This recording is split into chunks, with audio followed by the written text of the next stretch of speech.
Steve Keller as he offers today's invocation. Please join me in a moment of silence as we remember Dan Weldon. Father, NASCAR lost a good friend and IndyCar lost a great champion in Dan Weldon last Sunday. God, we are asking you today to comfort his friends, his family, especially his wife and children. Father, in light of that, we ask you today to protect these drivers, these crews, these officials as they race.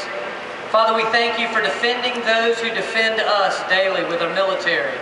And Lord, we thank you as well for a beautiful day to race in Talladega, Alabama. In Jesus' name, amen. Amen.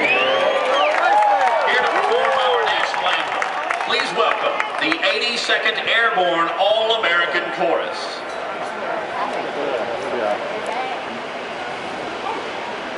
Oh.